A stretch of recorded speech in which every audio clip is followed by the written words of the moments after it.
I'm Jim McNamara, the Deputy Dean of the Faculty of Arts and Social Sciences and Professor of Public Communication.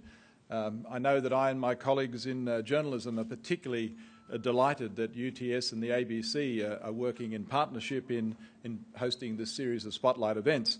And we're looking forward to tonight's presentation, as I know all of you are. My role this evening is simply to facilitate proceedings before introducing the Vice-Chancellor of UTS, who will introduce our guest speaker. On behalf of UTS and you, I'd like to acknowledge the Gadigal people of the Aurora Nation, upon whose ancestral lands this campus now stands, and we pay our respect to their elders. At the end of tonight's presentation, there will be time for questions, and you can ask questions from roving microphones that will be available, or on Twitter. There is a Twitter hashtag in the bottom left of the screen, #UTSEngage, but please turn your mobile phones to silent, but if you feel so inclined, tweet away. I would now like to welcome to the stage the Vice-Chancellor of UTS, Professor Ross Milbourne.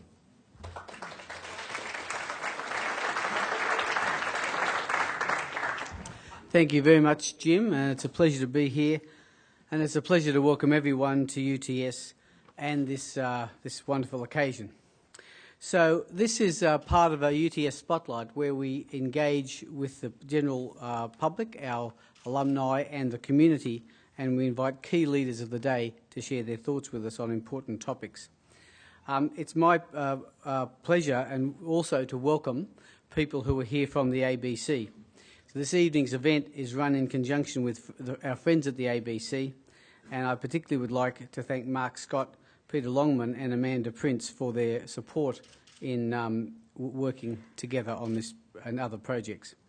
I'd like to also welcome senior representatives from DEGW, from CEDA, from the Hubbard Decision Research and from SBS. And I'd like to especially thank John Ridge and his team at the Australian Computer Society Foundation for supporting this event tonight.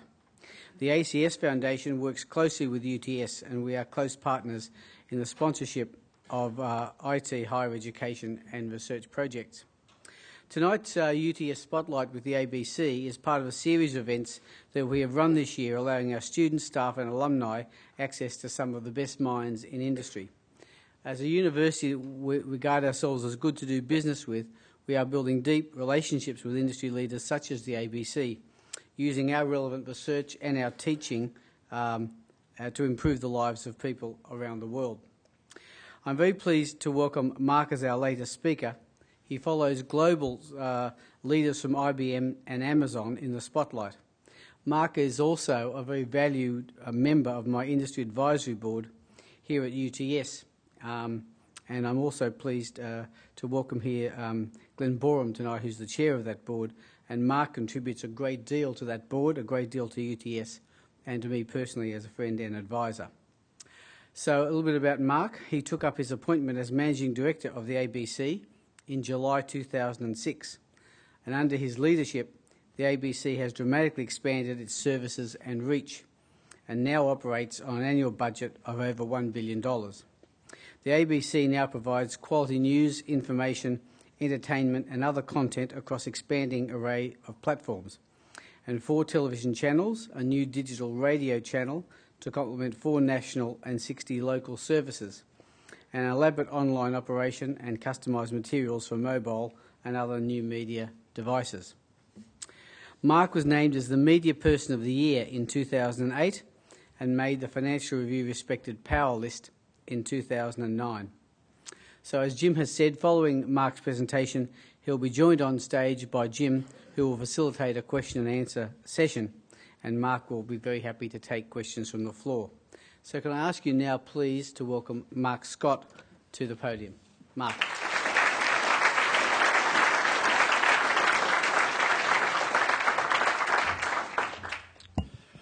Thanks, Ross, and ladies and gentlemen, good to be with you. Good to be here at UTS. I love coming to UTS because, of course, the ABC building is so close, just around the corner, and I watch the massive expansion of UTS as they purchase new buildings and put up new towers with the world's greatest architects all around. And of course, I just fully expect that Ross will one day just walk in and put $500 million down on the table to purchase the ABC building, and we'll be gone.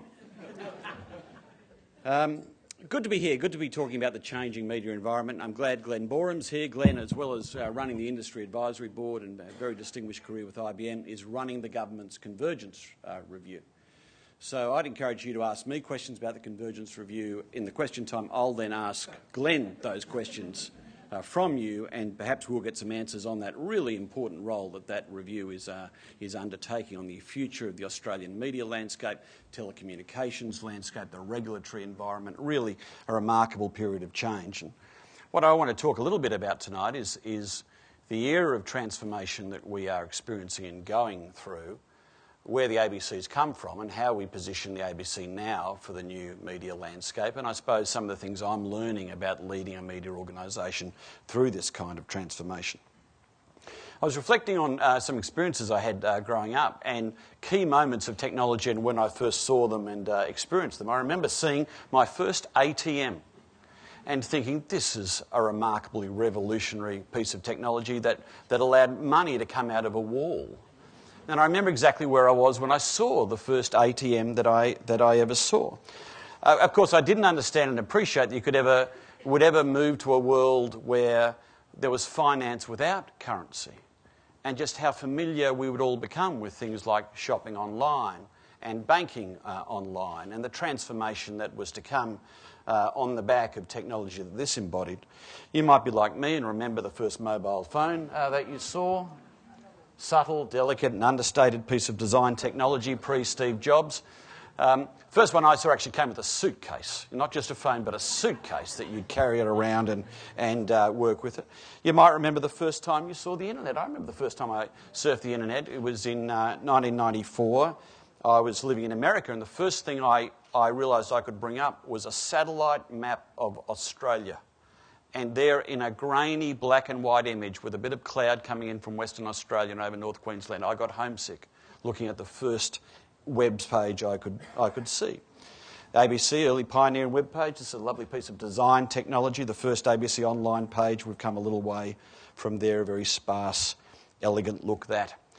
But now, of course, we live in this just remarkable world, and I suspect that seeing as every day brings new announcements. Every day we get new technology. 500,000 new apps on the iPhone for you to explore and to download.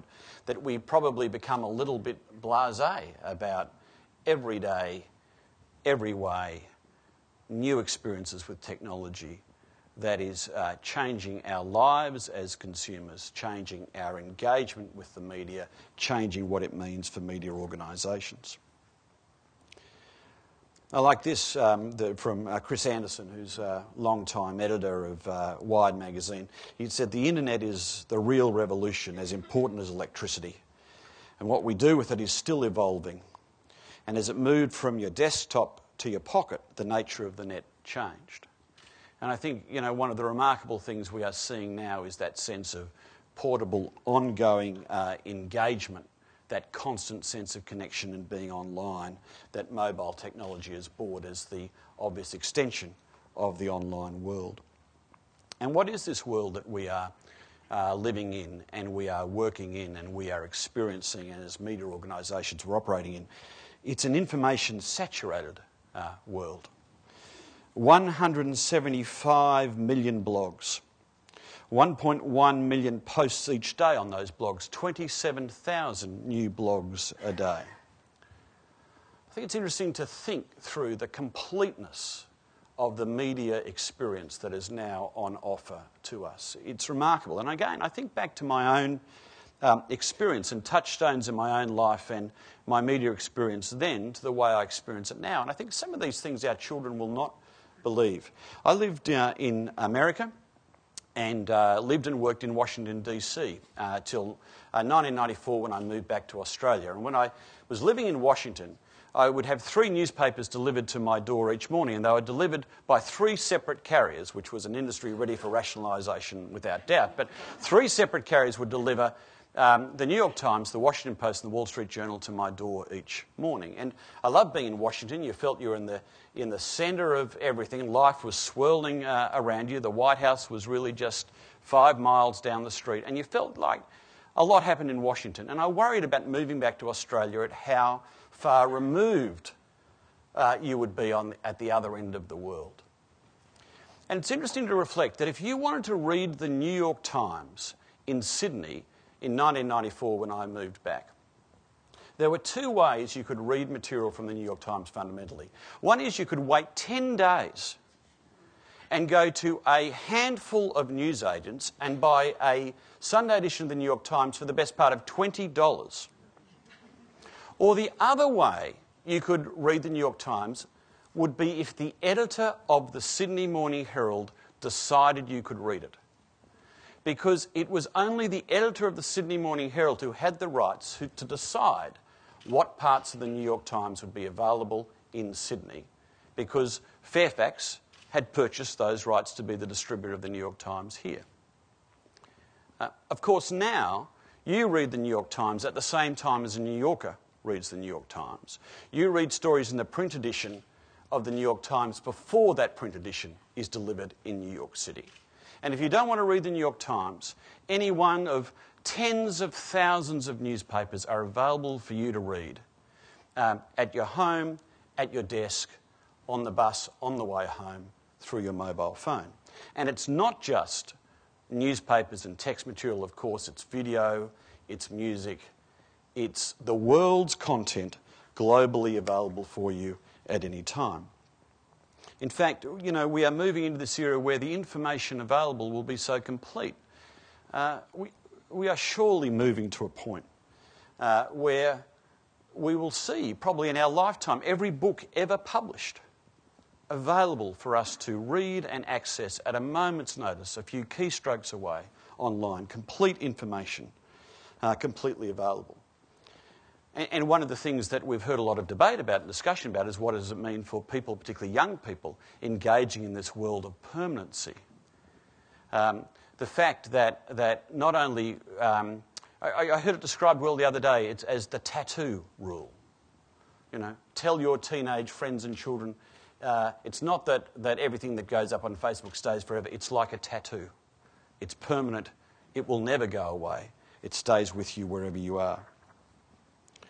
I do think part of the phenomenon that we have to deal with and use as consumers is the fact that we are always switched on, we are always plugged in. That is the power of the smartphone, that your phone and your text messages and your emails and your Twitter account are always there, always with you if you want that, so you will always have information available. And another remarkable transformation of this time is the movement from a media experience that's largely one way, largely passive, largely receiving. You read, you watch, you listen, to an environment that is participatory. And particularly for younger audiences, the complete media experience is a media experience where you join in, you participate, you create, you share. And the numbers around this are remarkable. Facebook has now cracked 10 million users in Australia. It's now reaching 68% of people who are online in Australia are online with Facebook, spending, depending on the month, 7 or 8 hours a month online, a working day a month plugged into Facebook. Similarly, huge reach for YouTube, nearly 8 million monthly reach for YouTube in Australia, and similar, very fast growth for Twitter as well. I just say, incidentally, but I think it's significant, it doesn't just change media organisations, it doesn't change us as consumers, it changes the future of nations. And I think we see that through the experiences of Arab Spring, and the power of Twitter and the power of Facebook and the power of text messaging to communicate messages that authorities would have never wanted to be communicated. You think of the implications of social media for a country like Indonesia, which has the largest number of users on Facebook of any country outside the United States, and injecting that kind of exchange of information and exchange of ideas so difficult to control in a media environment that has been so controlled. And then you go to the biggest one of all, you go to China. China, a country where there has been such control, central control of media outlets, and you think, how does that continue in a country where 2 billion text messages are sent every single day. A remarkable transformation that's taking place. And one of the challenges, I think, for the ABC, that much loved and respected public broadcaster turning 80 next year, is how you build on all that's come in the past, but you transform the public broadcaster to be a compelling and distinctive public broadcaster in the digital era. So we are as engaged and relevant and compelling to future generations of Australian audiences as we have been for generations of Australian audiences in the past. Let me talk a little bit about how we were, and then talk a little bit about what we want to be. This is how we were. This is James Dibble. And you'll remember, if you're of a certain age, James Dibble. We won't ask if you remember James Dibble or not, because it would be an unfair ageist divide of the room. That would be unnecessary. But when I grew up, James Dibble was on the news at 7 o'clock every night. He read the ABC News. And there are a few things behind that that are kind of self-evident, but are worth remembering in this new media landscape. One is that the news was on at 7 o'clock. Okay? It was on at 7 o'clock. You didn't expect the news at 7:15, and nor, if you were late home, did you expect that James would wait for you. James went at 7, you organise your life, you be there at 7, and you can hear the news. If you miss it, then come back tomorrow night at 7 o'clock, and James will be there again with the news tomorrow night. Don't be late, he'll start without you. And our media experience was set by the ABC, and we experienced it as consumers, and there are things that, we knew how the day worked. James was on at 7 o'clock in the afternoon. Miss Pat and Mr Squiggle would be there, and children's programming was in the afternoon. And you knew that there was a range of content that you could only get through the ABC, and you could watch it, you could listen to it, you could experience it when the ABC decided. So the ABC for decades has been showing Doctor Who, and you would watch Doctor Who when the ABC would decide to show you Doctor Who. I'm interested now that we are showing the new series of Doctor Who, and we're showing it 6 days behind its screening in the UK, and I'm getting blasted on Twitter by Doctor Who fans who will not wait 6 days for that, and who delightfully tell me how they are smart enough on the online that they don't have to wait 6 days for us to show it. And I like to point out at times that you used to wait 6 months or 6 years for the ABC to show it, because there was no other way for you to watch Doctor Who, and we are getting there. I think an interesting example of the change that we are dealing with is 2 programs. Some of you might remember Monday nights on the ABC used to be a program called Monday Conference. Robert Moore was the host of Monday Conference, and it was kind of a radical idea where you'd have a panel of experts and a studio audience, and the studio audience would ask questions. There was, in the ABC histories, there was concern that the studio audience wouldn't ask questions that were balanced, which kind of brought a smile to my face, because that question is still relevant for us today when we bring in a studio audience and we let them ask the questions. But Monday Conference was the Q&A of its day, of course. Panel of experts, studio audience asked the questions.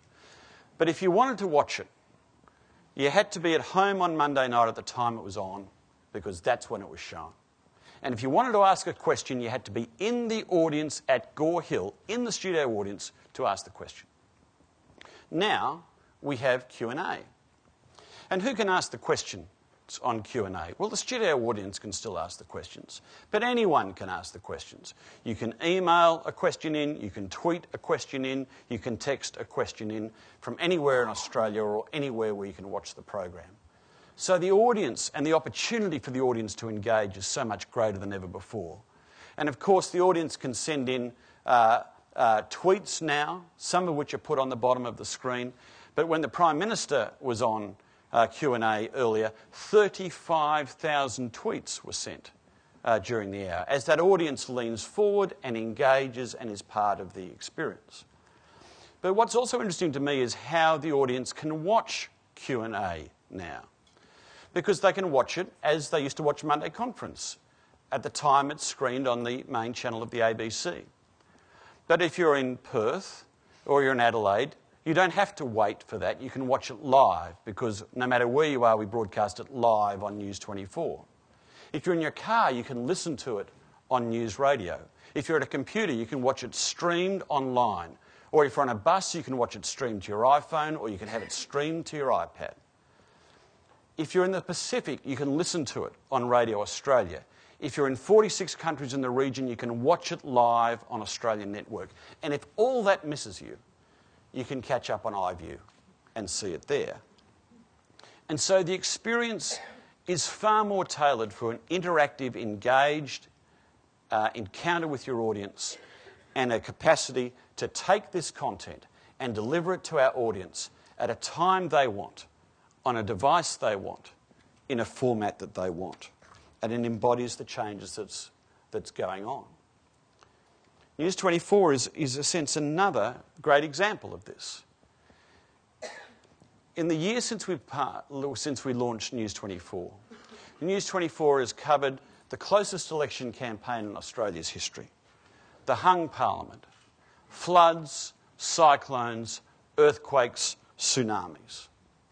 In the ABC's charter, it says that we are to cover news. I would argue in this era it would be impossible for us to deliver that charter obligation without a 24-hour television news service, as well as delivering news on our radio services, as well as delivering news services online.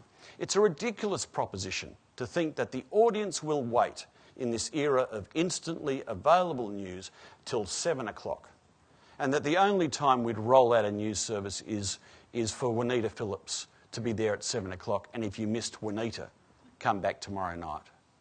It would be a ridiculous proposition. We've had to transform the organisation to engage with audiences in new ways.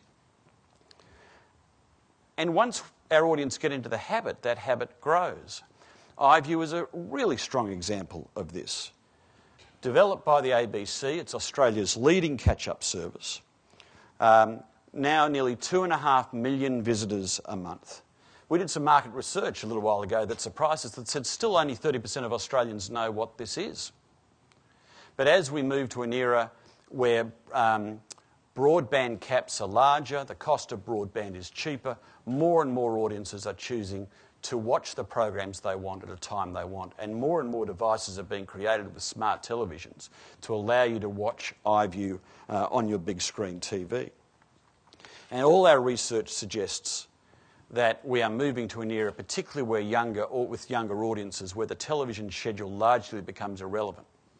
The question that says, what's on television tonight, shows your age. What you're watching on television is whatever you choose to watch.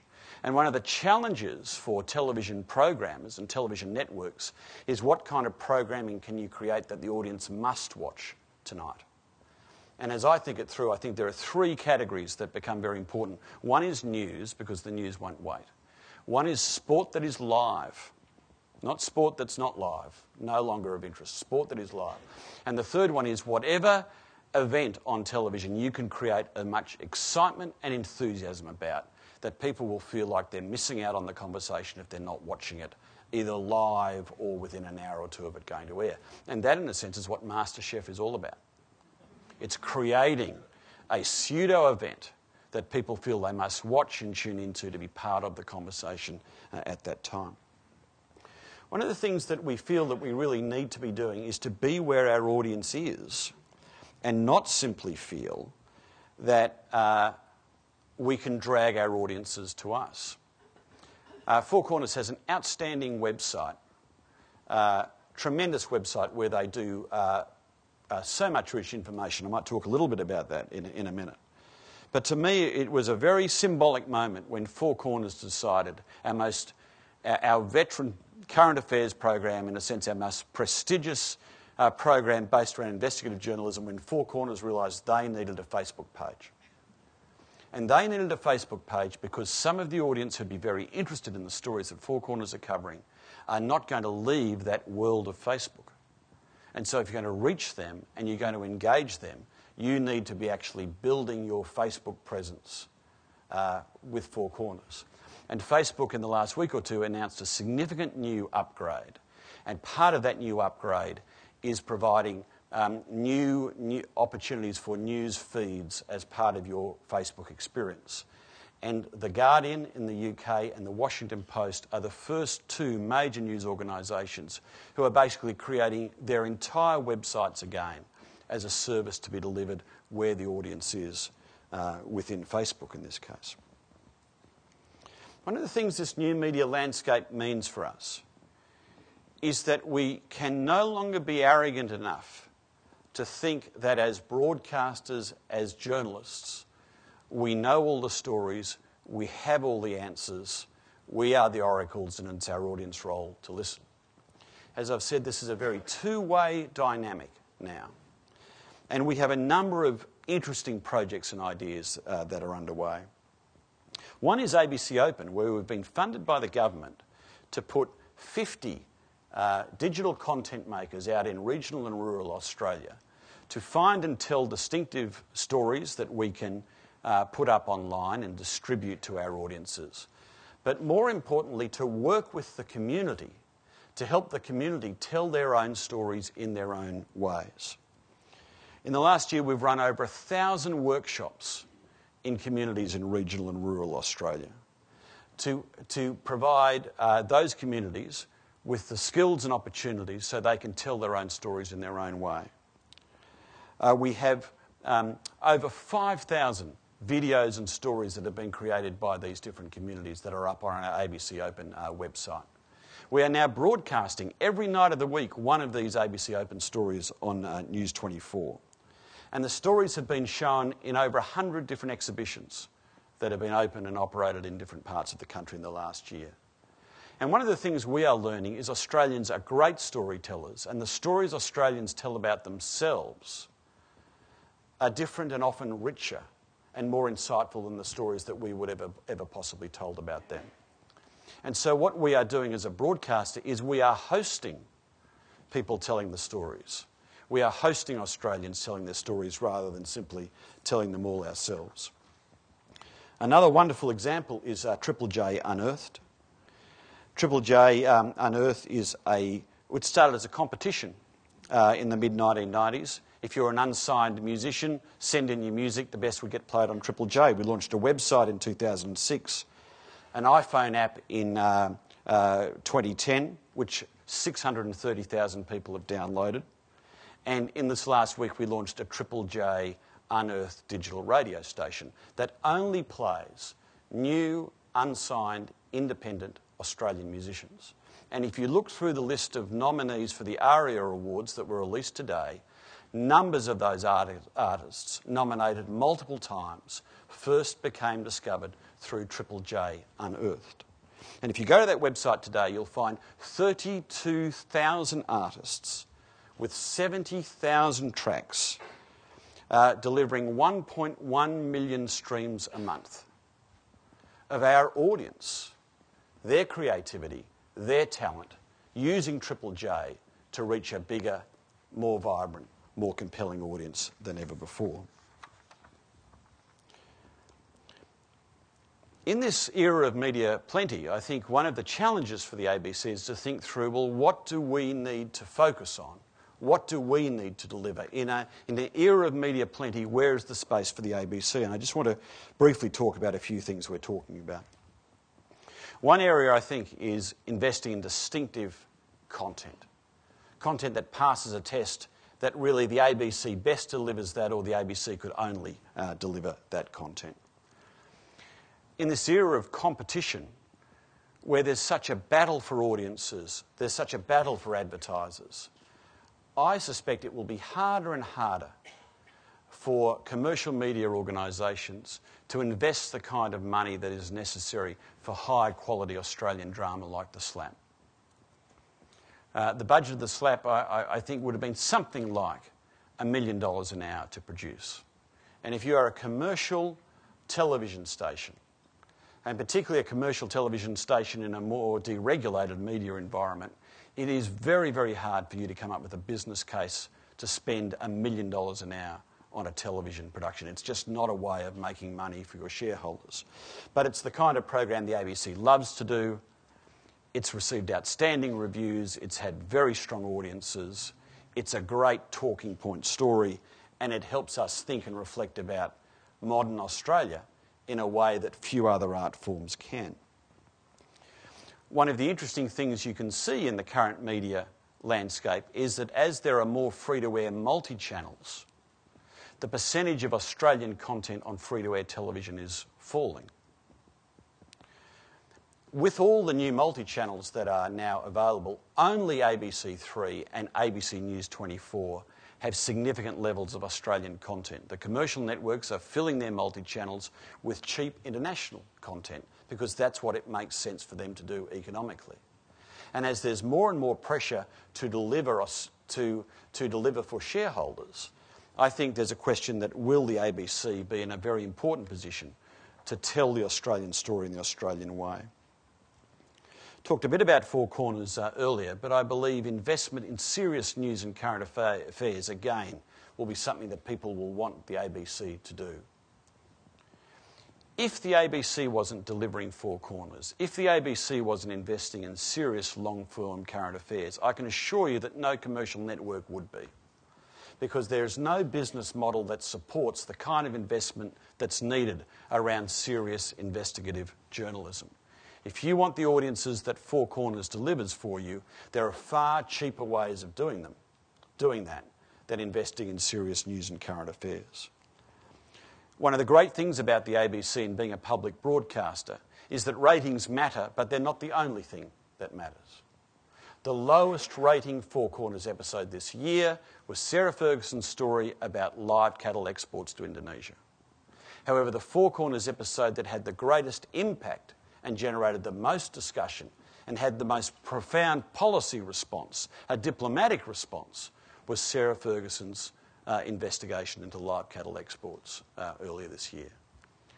And so for the ABC, that was a significant and successful program. But if you're a commercial broadcaster, the low ratings would have meant that was an abysmal failure. One of the things that the Four Corners website can do also is allow far greater access to than the program itself. You can put the full interviews up on that website, not just the parts of the interview that could make the final cut of the program. The full transcript's available. In fact, we've learned this week that the National Library now has available in its Trove archive all the transcripts of every Four Corners episode since the year 2000. And then in this digital era, we can make more and more content available. Part of what we need to be able to do is continue to have Australians internationally tell the Australian story. And this is something that the ABC does with our bureaus of foreign correspondents. Whereas if you look at what makes sense for commercial networks to invest in, if they have foreign correspondents at all, they'll be in Hollywood and they'll be in London. But the ABC has outstanding journalists all around the world. Another area that we have developed a capacity in and has turned out to be very, very important is our role as a community, an emergency broadcaster. At a time of a community's greatest needs, bushfires, cyclones, floods, the ABC has developed an expertise to be able to continue broadcasting, to use our traditional media and new media outlets, including services online and on mobile, to deliver to those communities in greatest need. In all these things, we are thinking through how we create content and deliver it to our audiences at a time they want, on a device they want, in a format that they want. And that means that we are trying to think beyond our platforms and to create brands that operate on television, on radio, online and on mobile like The Drum. And increasingly having our staff, people like Annabelle Crabb, who is equally as comfortable on television and radio and online and mobile and Twitter, and can take great content and can deliver it to an audience in a format that suits the audience. Let me conclude with just a few observations about what that kind of revolution and that kind of change means for a media organisation. I like this line from The Leopard. If we want things to remain as they are, things will have to change. Because if you love the ABC, and if you think it's played a very important role in Australian life, and if you think the connection it has with the community is vital, and if you want it to be strong for future generations, the way it's been strong for past generations, if you love the way it is, then it will have to change. It will have to not just be a grand old broadcaster of the analogue era, not just delivering the news the way Jim Dibble used to deliver it and children's programming the way Miss Pat used to deliver it. You will have to be a contemporary public broadcaster using all the tools at your disposal to connect with audiences in a way that is relevant to them in this era. And I think this has been quite important as we've taken people at the ABC through a change process, because change can be challenging and change can be difficult and change can be personally quite tough for people who are directly affected. But part of what we've tried to say is that we need to try and secure the future for this organisation. And if you love this place and what it stands for, you will work with us to secure its future. And we cannot hope that the changes that are happening in society won't affect us. We need to understand them and we need to change as a response. Another line I've used quite a lot is the words of the American futurist John Shah. And I've found them significant because they remind us that we have a real role ourselves in shaping our future. It's not going to be dictated to us. Shah said, the future is not a place that we're going, it's a place that we're making. And the paths to the future are made, not found. And the process of making them changes both us and our final destination. A sense that the ABC is not receiving a future that is being imposed somewhere out there in an online world or by visionaries like Steve Jobs or anyone else. We have to take all that is happening and understand it and then work out what is the role of the ABC in this new media landscape. And together we need to make that path to the future. And in making that path, we'll create that future for the ABC and we'll be changed ourselves as a process. We've talked quite a lot about the kind of values we want to have in going to that future. We've worked on organisational values of respect and collegiality, innovation and integrity. And I've said that there are ways that you can generate outcomes that sap the life out of an organisation, that aren't enduring, that aren't sustaining. Or there are ways of working with each other, a culture that you can generate that makes change and transformation sustainable and renewing regardless of who's on the board and who's the managing director and who is in the leadership roles. It has a life of its own, and the values that we have are keys to that. There's another line I love from Marissa Mayer, who works at Google, and she simply says, innovation loves constraints. And I think one of the great changes I think we've seen in the ABC in recent years is a perception now that dear old auntie can be pretty innovative as well. And in the research that we are doing, one of the things that comes up quite regularly now is that people see the ABC as a very innovative organisation. We don't have much money. We're given a lot of money, but we do a lot with it. And so money is always tight. And one of the stories I really love in our history is how iView came about. Because the BBC was developing their catch-up player, and I got our innovation team in. I said, we need a catch-up player. This is going to be very important for us and our audiences. We need to do it. We knew that the BBC had spent £100 million on developing their iPlayer. And I said, I know the BBC have had £100 million on it. We need one. There's no budget. Go to it. And they did. They didn't spend nothing. But we spent about $500,000 developing iView, and it's maybe not quite as pretty as the iPlayer, but it's fabulous and it works so well and it gave us a real position of leadership. And I suspect, even though there are people here from this team and they may want to shut me down, but I reckon if I'd said you've got 5 million, I'm not sure we've got a better result, frankly.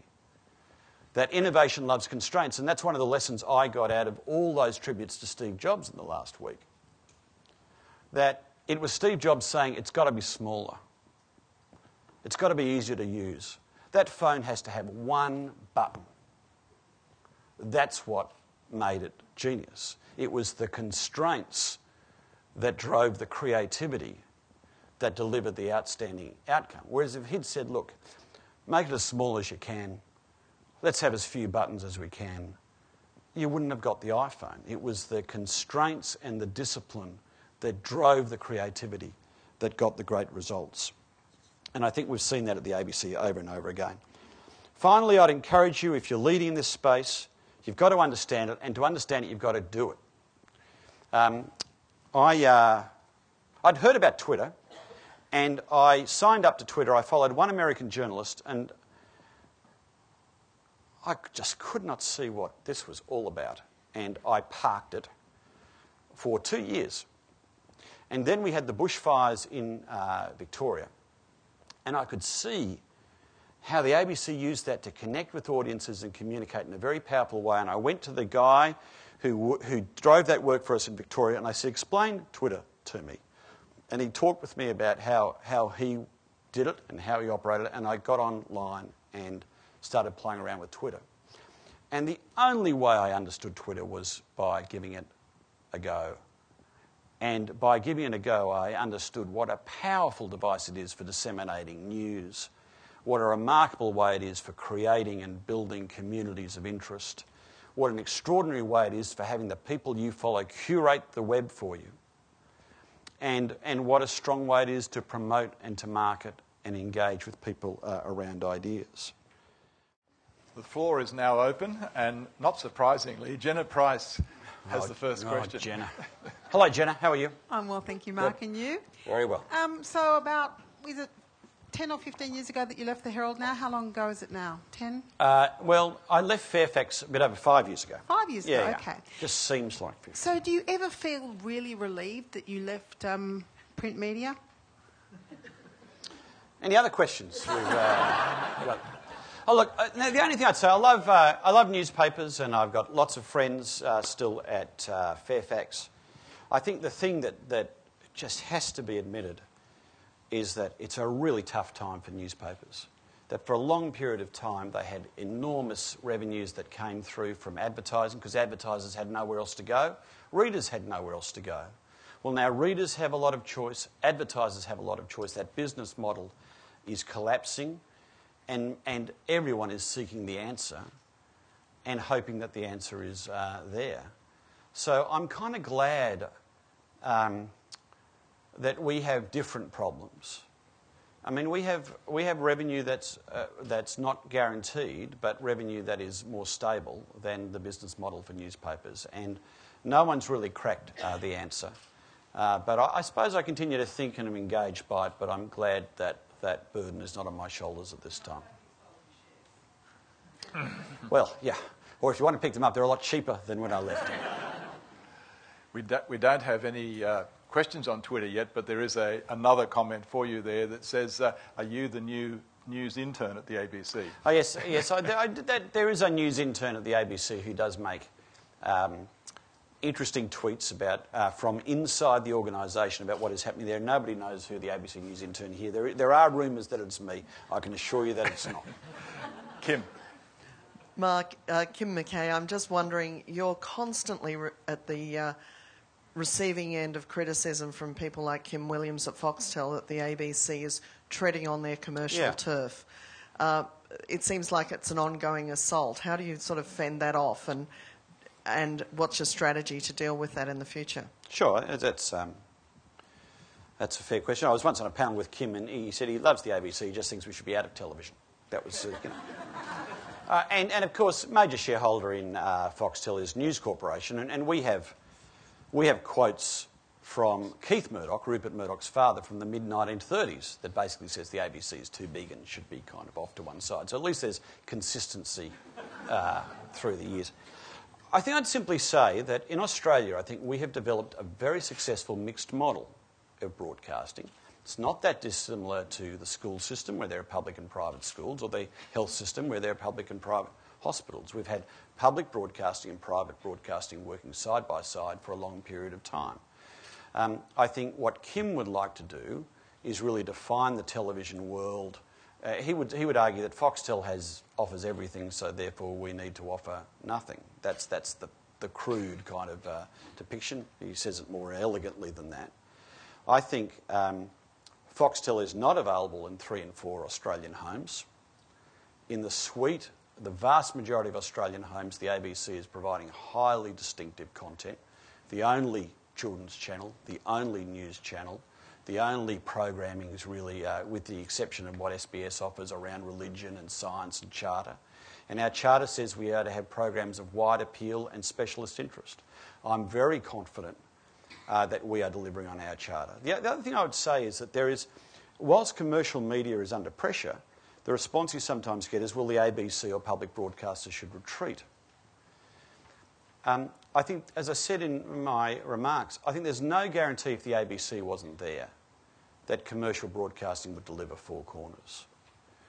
There's no equivalent of the ABC on US television, but that hasn't stopped US newspapers being hit by the structural change that's affecting them. And I think you'd run a very big risk to ask the ABC to retreat in the expectation that commercial media would spring up. Commercial media is not interested in audiences, they're interested in shareholders and profit. And unless there is profit there to deliver for shareholders, commercial media will not deliver. It's wonderful that in an Australian environment we have an SBS and we have an ABC that can put the audiences first. Audiences that have already paid for our content and deliver for audiences in this way. Up at the back in the slight gloom. In the gloom, yes. Mark, Vito Carrozzo from KPMG, thanks for your presentation. We're of the same vintage, so I remember my first ATM and mobile phone as well. My question for you is that given that you have no budget and it's difficult to compete with the sexy startups and you want to stay ahead of the game, how do you go about the task of getting your share of the best and brightest talent coming through the system, so to speak? Well, they're all here tonight. We should ask Manuela why she... I mean, I think people like to work with us, actually. I think we have done quite well. Yes, we can't offer big dollars and, share options and the prospect of great fame and fortune. But I think we do offer a good culture, a commitment to innovation, a series of projects that we can roll out. I mean, I think actually, in fairness to private sector media organisations, the ABC has some real advantages when it comes to innovation. When I was at Fairfax, if you had a bright idea, the question will be, well, how quickly will this make money? And what's the return on investment of this? And will it make money within a year? Well, the ABC, we don't have to ask, will it make money? We have to ask, can we find the money to make it happen and will it connect with audiences? And that's why we developed iView, and commercial networks were very quiet around those activities because they couldn't see a way of increasing profitability. So I think we create an environment where we can try lots of things, a good culture, a good team. And yes, we lose good people when dollars are available. We try and recruit the best we can, and we keep many wonderful people. We have down in the centre, then there, and then we have some on this side. Hi, David Green. You've talked a lot about what the ABC is doing. It's producing, it's pushing, inevitably, content to the audience. To some extent, the audience can pull that because of the various media outlets. Is there a future coming, do you think, when the audience is going to influence what you push more and more profoundly and create a greater interaction rather than simply being recipients of what's pushed? Now, Twitter on Q&A does that to some extent. Yeah. Is that a direction that is going to change the media landscape? Look, I think that's a good question. I don't think we really totally know the answer to that yet. I think one of the things I think you can see in the US, I'm not sure it's a direct answer to you, but I think it's related, is I think increased segmentation of audience, say particularly around politics. You take Fox, for example. I think in the States, if you want to only hear views of a certain political view, you can find radio stations and television channels to reinforce that view. And I think part of the increased partisanship you see, I think you can see signs of this in the Australian media as well, that if you only want to read a certain newspaper, listen to a certain radio station, then you will have a somewhat narrower worldview. And I think we've benefited from plurality of views and plurality of opinions. And I think at the ABC we want to be a place where all those views can be heard and experienced. I think we've yet to really take full advantage about what an engaged audience can offer us. I think increasingly we will create television with a view that our audience is watching us on two screens, the television screen and whatever tablet that they have, which is providing additional and supplementary information and the ability for them to respond and engage with us. But I'm not sure that the formats have really emerged yet that allows that engagement to really take place. And I think we will still be journalists, we'll still be broadcasters, we'll still be making editorial decisions. But there will be more of an opportunity for a more fluid and transparent engagement with our audiences over time. Gentlemen down here, and as they say on Q&A, we will have to be brief. Sorry. With projects like ABC Open and Pool and Unearthed, it seems like the ABC is moving from being a broadcaster for Australians to a broadcaster of Australians. With sites like Google and Facebook and stuff wanting to be identity providers for people on the net, do you think that there's a space for the ABC to be an identity provider for Australians? Yeah. I suspect not. I mean, I think I'd say on your first comment, I think we're trying to do both. I think that's one of the great things about the online world. You're not constrained by space. So I would say yes, there are opportunities for the voices of our audiences to be heard and engaged, but still Triple J is playing the music that Triple J thinks the audience wants to hear, and Four Corners is still broadcasting stories out there to audience. We're doing both. I think it's. I think we are thinking through what does it mean to be a member of almost an ABC community and making it easier for our audience to engage us around multiple websites and through social networks and the like. But I think it would be hard and ambitious for us to think, well, we will provide that local identity place at the expense of a Google or a Facebook who are there, so well resourced, so well established. And I think people, and I'm not sure that there's a real hankering for a local version of that. Where local versions of that have emerged fundamentally is where governments have shut down the international versions, like the Chinese version of Facebook, if you like. And I just don't see that really as emerging in an Australian context. Over to this side. Hi, Mark. You mentioned that earlier how the internet has broken down geographic constraints. I lived in Germany for a while, and I couldn't watch Q&A live on iView. And I'm wondering if you kind of see the future of the ABC as sort of as a global player that kind of exports Australian content to international audiences, not just to Australian audiences. Yeah, it's a good question. Fundamentally, iView, at a stage of development now, we certainly don't have rights. For a lot of the shows that are on iView, we only have rights to broadcast them and stream them in an Australian audience. We don't have international rights. Now, clearly with a show like Q&A, we do have rights. But part of our question is how you take strands out of iView and make it globally available when you can't make all of iView available. There have been times, though, that we have, say with News 24, we've lifted the geo-block during the election and during natural disasters and things like that. And that's something I think we are working on. But rights management globally is a complex issue. For example, we have rights to show BBC content here, but only here. The BBC is not keen for us to make BBC content available back in the UK through the ABC. This is very much the rights issues that we are working our way through. I mean, we do broadcast internationally on Australian network, and I think you can catch up with Q&A live internationally through the Australian network website at the moment. Gentleman here, and then Tom. Hi, Mark. More down the front. Firstly, congratulations for taking the courage to embrace so much of the technology that we're now seeing in the ABC. My question is more on content. Yeah.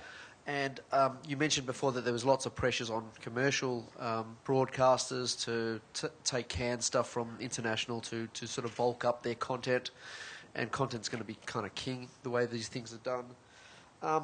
But like recently, you copped a little bit of flack of cancelling the art show and the New Adventures, which were programs that were sort of very ABC. Sure. And I guess I'm just interested to hear your sort of views on why those types of shows just that's good. Thanks for the question. I mean, we have finite resources, and we need to think about how we spend that money to create distinctive content to engage with our audiences in the best way. I take New Inventors as a good example. If you're my age, you remember the original inventors. Dinah Fisher. I used to love it. She used to ask what colours it come in black and white television. So really, so it was grey. It comes in multiple shades of grey, really, was always the answer, the factual answer. The original inventors ran for 11 years and then it ended. The New Inventors ran for 8 years and then it ended. Now, there's an argument that says keep it going forever, but the audiences were down 50% in the last 3 years, and in a sense your audience was telling you something. They were going somewhere else. And I think it's arrogant, as I said earlier, audiences matter, but they're not the only thing that matters. But I also think it's arrogant to say, well, if your audience is telling you a message, you're going to ignore that and keep doing whatever you want to do. I remember at times when I was in the newspapers, there were some journalists who would say from time to time, well, it's a really good paper tomorrow, and if no one buys it, it's their problem, you know. Well, yeah, but really it's pretty quickly your problem as well.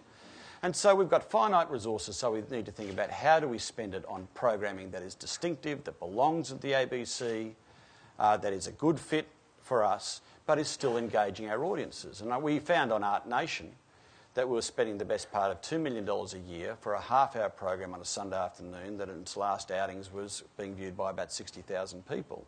We thought we could take that money, invest it in arts programming around prime time and get 10 times that audience while still being distinctive and answering and fulfilling our charter. So these are the kind of choices we make all the time, you know. And we will continue to need to be able to do that. But we're not chasing the ratings. We're not wanting to win the ratings. But we do want programs that are specialist. We want programs that have wide appeal. We want to show Compass and Catalyst, but we also want to show The Chaser. Most nights I want to show The Chaser. Every now and again we show The Chaser and I sense trouble is coming. Tom. Tom Morton, UTS Journalism. Mark, you said to me beforehand that you'd like me to ask you a difficult question, so I hope I'm not going to disappoint you. But I didn't guarantee I'd answer it, Tom. You know. You talked about the need to guarantee in the future that the ABC is still able to tell the Australian story. Yeah. But if we look at the faces that are on ABC television, if we listen to the voices that are on ABC radio, we'd still overwhelmingly have the impression now that the Australian story is a story about white Anglo-Saxon Australians. Yeah. And that certainly didn't change much in the 22 years that I was at the ABC. How are you going to change that? I absolutely accept. I think it's a fair criticism. The one difference over 22 years is we no longer require people to speak in English accents. It was interesting. I was at the celebration for 50 years of Four Corners, and some of the old crew from Four Corners from the 60s were there, and they were watching tapes of themselves, and they couldn't believe that they were speaking in English accents. They don't speak in English accents now, and I think there was the sense back in that era that to sound educated you needed to sound English, and it was part of the culture that they would do that. I think underlying your question, Tom, is a serious issue for us. I think the question goes to our recruiting intakes. It goes to our lateral recruitments in. I don't think we always look like modern Australia, though at times we do, and we have some outstanding broadcasters who aren't from Anglo backgrounds. It's been put to me we look far more like modern Australia on Australia Network, which we broadcast into the region, than we do on the ABC. But it's something we're conscious of. We have new strategies in place to significantly increase the number of Indigenous staff we have, and our investment in traineeships of Indigenous staff.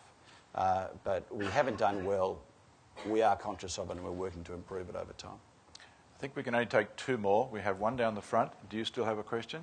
I think this lady's next in queue, and we may have to wind it up after these two. Yeah. Hi, Sophie Tall.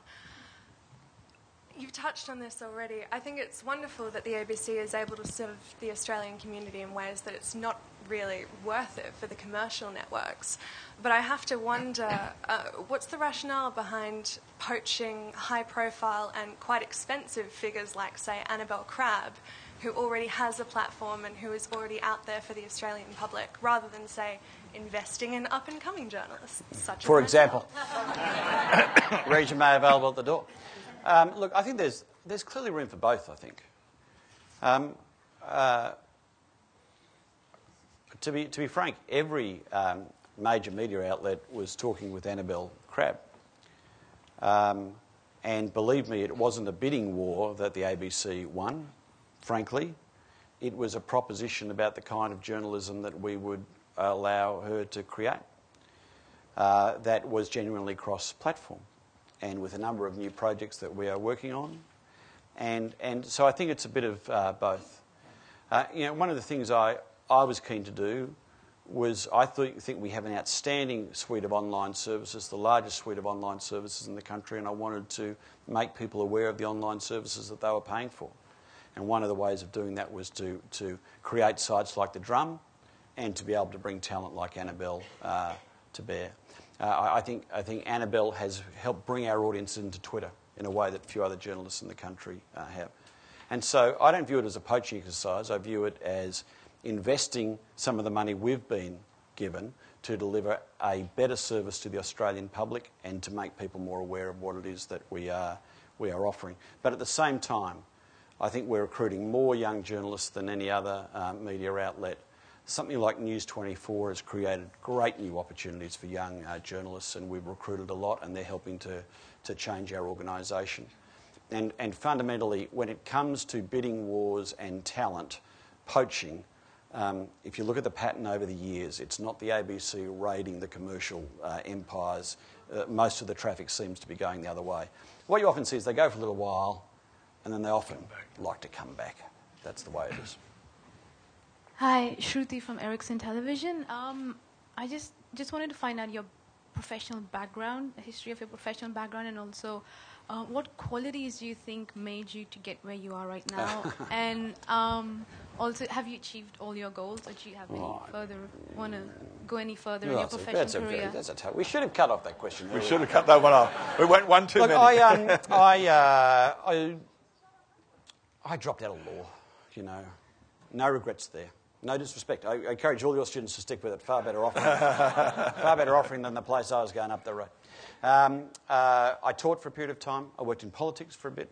I studied as an advisor. I studied overseas and lived overseas, and then I came in and I started as a journalist. I was education editor of the Herald, but pretty quickly they kind of thought anyone can write, but managing journalists, that's a rare skill set. So they gave me a chair and a whip and sent me in the newsroom to manage journalists, and that's where I got going in my career in media management, if you like, and then I spent about 12 years at Fairfax before coming to the ABC. One of the things I sometimes think, I think I can understand my career looking backwards, but I could have never planned it going forwards. And I think in my experience, you get new jobs, new opportunities that give you new skills and experiences that equip you for different experiences that give you new skills and experiences, and on you go. I haven't achieved all I want to achieve because, my grey hair may deny, but I'm still an exceptionally young man with, I hope, a long career ahead of me, but I have no idea what that might be. And you can find out more on Google. We teach research. I apologise for anyone who's got a burning question, but Mark did reveal that he's on Twitter. So you can continue after this to ask questions of the Managing Director of the ABC. So there's a good opportunity. But we do have to wind it up. On behalf of UTS, I would like to thank the ABC collectively for working with UTS, not only on this involvement, but with many others. Thank you to the External Relations team at UTS for organising this event. Again, to the Australian Computer Society Federation for their support. I'd like to thank, on behalf of UTS and the ABC, all of you for attending this evening. But most of all, I'd like you to join with me in a final thank you to our guest speaker, to Mark.